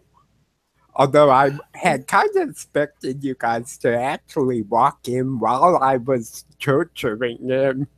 I kind of did too. I was like, I'm so glad they didn't, and the guy ended up dead, because now her secret's safe. I thought I was going to be a little bit of the mysterious, creepy one. I didn't, not to that extent. I'm still a good character, maybe neutral. I haven't decided on his alignment, but it's because you guys are. I'm pretty sure you guys figured out he's not a bard. He's actually a warlock, but he's a Feylock. He's a Feylock, so I thought I'd try something different instead of a fiend pact. So I've never played a tiefling, so I thought I'd try it. And cool. I had a lot of fun. But this character, in my opinion, sucks at first level. Once you get to level, all characters suck at first level. I played some first level and they're fun. I think the tiefling, this one would come into play around second level a little more, and even third level once I get a pact in there. But even at second level, when I get some invocations, because right now, I didn't do much. I cast my only spell. I said I had sleep and unseen servant. I said, okay, whichever one comes first, they're both useful. And it was the unseen servant, so that one was cast.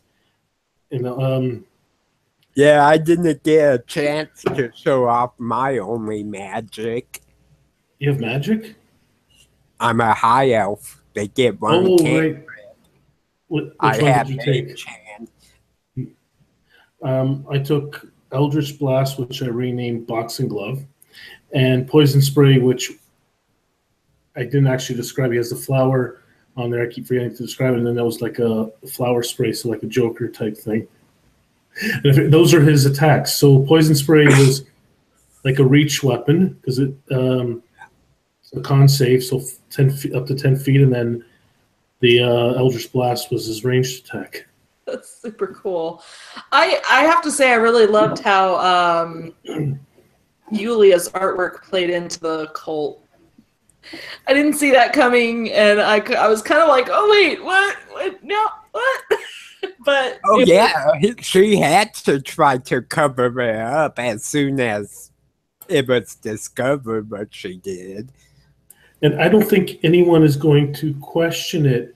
It's not like we're going to start going back, like, what were the marks on the body? Like, once we progress on with this, it's going to be very hard unless we see her do something else. We have no reason to suspect. Yeah, I don't think that. Yeah, the way it all played out, it works. Yeah. So I'm sorry for not being. I realized there were a couple other things I should have prepared better, and but that's okay. The whole point was the lesson, right? Oh so. No, I think it went great. It's not usually play a 2-hour game, but I think a lot got done, and it still felt long enough. Usually 3 is probably my usual minimum, but you got a lot. I think we accomplished a lot in the 2 hours and still felt like we did something. Right. Exactly. I would have liked a little bit longer session myself. You guys went through it so much faster. But yeah, way faster than I thought it would be. Yeah, we had some really good roles, and I think if we didn't role play, it's like, well, let's go put out the fire, like story wise, and put out the fire, because I knew there was stuff, going on and stuff, but I said, you know what, let's start with the people. If we'd gone right into it, we probably would have not worried about the place burning down and moved on with the other part of the story. Right, and I have to say that I'm really glad you saved the inn. So we'll see if the other group saves the inn. But this mini adventure was kind of intended to be a prelude to what's going on in this setting. So my godson's been, wanting me to run a game, and I've had this kind of idea in my head for a while, and and I just bits and pieces of it, like I'll be listening to, Roll Up and Die or something, and I'll suddenly, I have an idea, and I'll work on that little part, and then I'll walk away from it for a while. So this, I felt like, gave me a good opportunity to set the stage for some of the rumors about what's going on in the kingdom. But I didn't expect you to get so far and to be already ready to close in on the cult. Well, you got a couple more pieces now, like in the city, there's a Elven matron Esmeralda. Right. Right. I think that actually might have led to the velocity of our game is the fact that we only had 3 players instead of 4. So there's less, dividing our attention amongst 4 people. We were able to focus better just by the nature of there being less players to focus on. Yeah. I've been seeing it, especially with those Harbinger games, there's a lot more I've seen with 3 players, because originally, there's only 3 classes in the Harbinger. So I'm liking 3 characters, and especially with 5th edition, it works. The party balance is still there with 3. I think in 3rd edition, even Pathfinder, you're going to want at least 4, maybe 5, but I think it works in 5th edition. Yeah. I like how in 5th edition would work with 3 depending on the classes. 5th edition's definitely more of you can play any class and be fine. Because I think even this party here, as long as the DM isn't throwing tailors it to the party. We have 2 rogues and a warlock. I think we have a lot. Sure, we don't have a tank or a healer, but I think it still works out really well. Throw in a few extra potions, and we got 2 semi-decent fighters. We got a good arcane caster. So we know we have 1 fighter. I'm just guessing on the rest because we didn't really get into a full combat. But I think even this party here would work out really well. Being I'm not the best at stealth, but there's a little more of a stealthy type group. And like I ran a game like that years ago where the bulk of the group ended up being stealthy. They were just amazing, and like the first round of like a surprise round and stuff. So I think this is a group that would work really well, being a little more stealthy than head-on approach sometimes.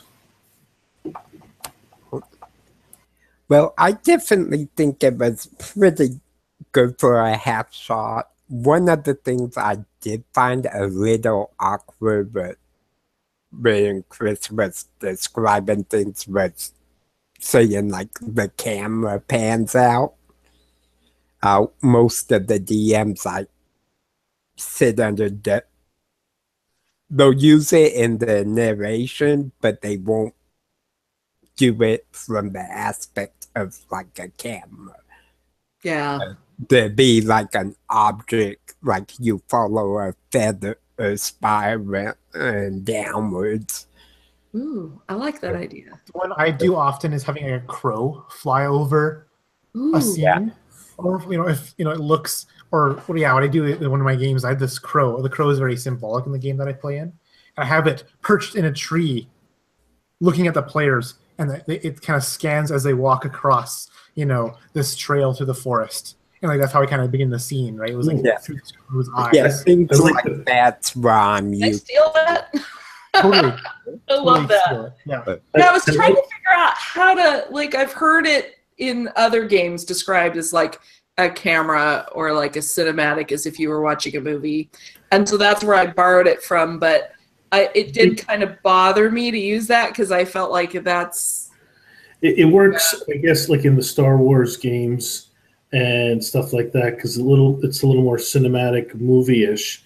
But I do like the crow idea, and actually, if you had expanded, I was fine making a PHB character, but if you had expanded it, I was thinking of making a warlock of the Raven Queen, and that would have been interesting. Could have had my crow flying around observing the party or something. That would have been interesting. I just was trying to keep it simple for me too, because I don't know all the races and stuff that well. And I was trying to keep it as uncomplicated as possible so that I could concentrate on like trying to figure out how to get the story across. So it was perfectly fine. Sometimes I like a bit of a game like this where there's less choices. In a way, I don't like tieflings, and even though I'm comfortable with warlocks and bards and even rogues, one of my favorite characters is a tiefling, lawful good paladin of town. That would be interesting. Very interesting backstory, and his family plays on kind of the devil, make a deal with the devil / Italian mafia kind of feel. Yeah, and to touch on your point, Paul, like the player's handbook is honestly, there's so much you can do with it. Just like showing, for example, the characters we're playing with today, like the serial killer noble woman, this tiefling that looks like a bard, plays a hurdy-gurdy, but like had made a pact with Fae for some reason. Like you can have so many cool dynamic characters with just this core book. Like you don't need supplements. You can just make things that are cool with the book. Oh, I agree. That's the first thing I'd went is like, what haven't I played? And I didn't want to go too out of my comfort level because I went with tiefling. And I said, you know what? I've been wanting to do a Feylock. Actually, I have played one, but it was brief, the higher level, so I thought I'd try it. I think the next time I try this, maybe Wizard I haven't played. I don't think I played a Paladin. I haven't made a Paladin. So the Wizard is the only class I haven't tried. I haven't done anything at all with it. So that might be my next one. Cool. But yeah, I thought as far as the story, it was perfect for even a full one-shot. I just kind of need to expand a little bit into time-wise. Mm-hmm. Okay. But as far as story description, for the most part, I could picture exactly what was going on. It just that camera thing always kind of snapped me out of it. And it's like, oh, okay, then right back into the scene. I think overall, Chris, you did an amazing job in your first time. I'm still having problems, and I've run quite a few games, and I think you've done a very good job your first time. Thank you. Yeah, I would definitely say, having played under many DMs in 30 plus years, as for basically a first time DM, you did really well. Thank you. That's I nice. really like how you brought in this humanity into the whole situation. Like, the people saving them, the desire to help, right? Even amongst these commoners, are like, no, we want to help, right? We'll get the buckets. Even the hooligans, like these hooligans didn't feel like villains. They just felt like real people that I probably have met in my lifetime, right? That I met in high school, that I met on the streets. Oh yeah, definitely. In the city, right? Everyone felt real. So there's no, I am the evil cult of Woobladoo and I burn houses down. No, it's like, oh, these are kids doing something they probably shouldn't be doing, right? Like it felt really relatable and humane, And that's one of the things I also tried to bring in with Yulia, because you do know people in real life that aren't good people, but they do have that side of good to them. So for me, that was kind of interesting, was how to show, that she's evil in the sense of what society says, because they say, hey, it's wrong to kill and harm other people, but at the same time, she's really just interested in perfecting her artwork and then offering to help the kid who's just been around bad people. Honestly, when you made that thing about, talk to Esmeralda, and you'll fit in, where your true purpose is, I thought that, you're sending her off to some necromancer who's going to kill her and reanimate her as a zombie slave or something. Oh, no. That's the little hidden meaning I got from it. Like, oh, that's so creepy. Oh, no. Esmeralda's actually her mother. And kind of the reason that's strange is because Esmeralda's the typical elven matron, very royal, very nice, and Yulia does have that dark secret, so she's kind of trying to protect herself and her family by keeping her secret.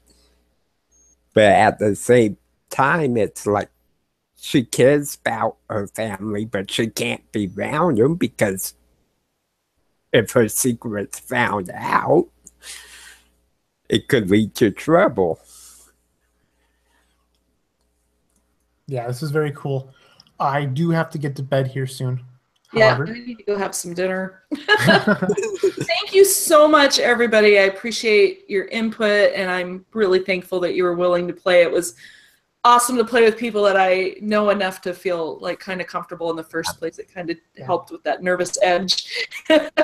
And yeah, thank you so much. Oh, it's a lot of fun and nice things. I get to play Yulia again real soon. Sweet. It's like a level 5. Ooh, that should be fun. Please run more games, Chris. Oh, thank you. Oh, definitely. Yeah. Thank you. I never get to play enough. That's really nice. Thank you so much. I put myself out there in the group after running 0 things and just kind of commenting and posts and stuff. I'm like putting out interest post.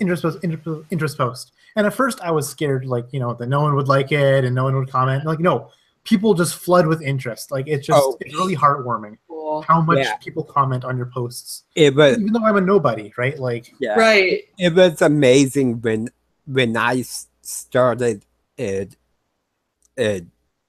pretty much 2 years ago in the OSG. Like, my first post for a game, I got like 20 people interested. And at this point, I hadn't ran any games online. I had done several videos, mostly dealing with disabilities and being a player in DM who's disabled. And I would just flirt because for 5 months after that, everything I posted had like 20, 30 people wanting to play. Now it's tapered off a lot to where I get usually around 8 people are interested, which is perfectly fine.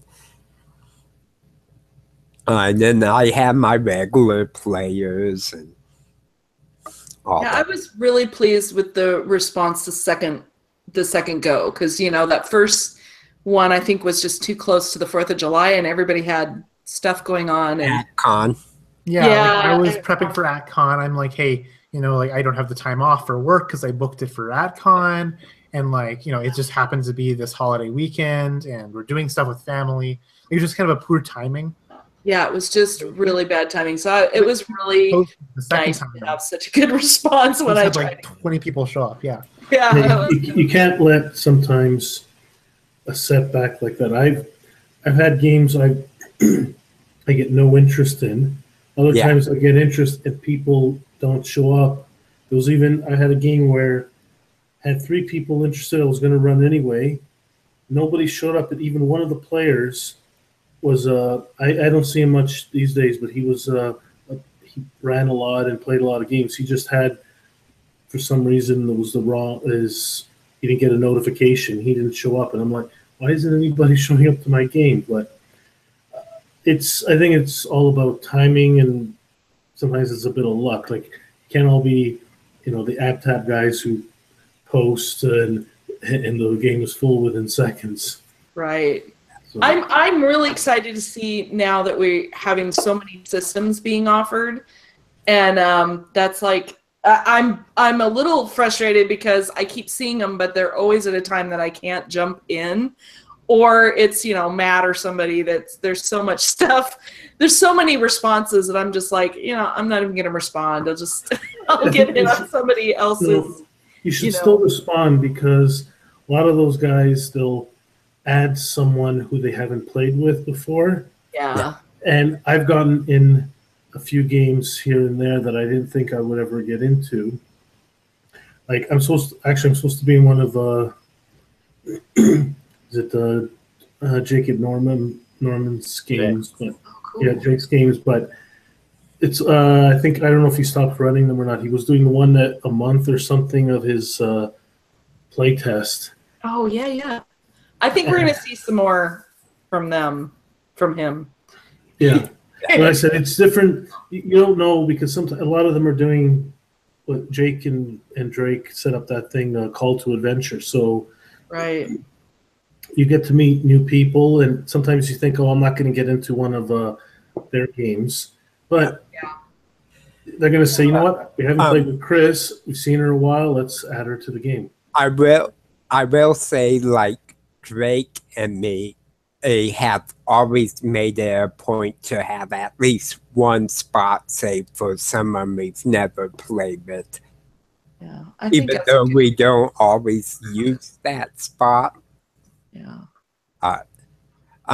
Another thing coming up really soon is I'll be doing not even half shots, but more of a monster encounter, because I'm working on a PDF with like 78 homebrewed and reskin monsters.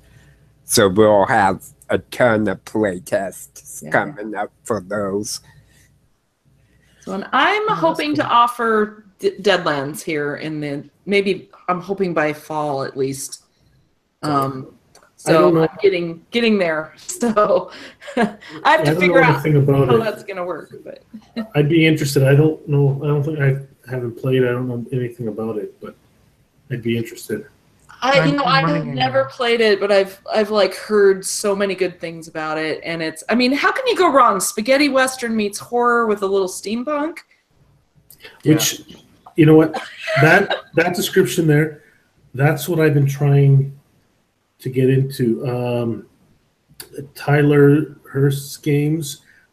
I've been trying to get into some of those. Yeah. I'm listening to a whole bunch. I think Jeremy Lilly has something similar. I look like this Wild West, but I like this. I like steampunk, and so this might be something I have a lot of fun playing. And going back, sometimes you don't. I'm in a campaign that Alan Holloway is running, and I'm playing with Sam and Jeff Doty. Oh, Nice. And it's like these guys are always in all the big games and stuff, and I'm part of that group. In our first session, nobody's liking my character, but I think that's how it ended up. I'm playing the thief. There's only 4 classes. Someone had to pick the thief, but he's trying to be a little sneaky, and people, they're starting to not like him, but they know they need him and stuff. Like, he's done a few things that are like, did he just do something he shouldn't have? Like, what's going on? But we had a lot of interaction and stuff and stuff. So we only had the one session so far, and it was a lot of fun. So Now, that's kind of cool though. Lots of opportunity for character growth and group growth, and Yeah. One of the most recent games I've been in that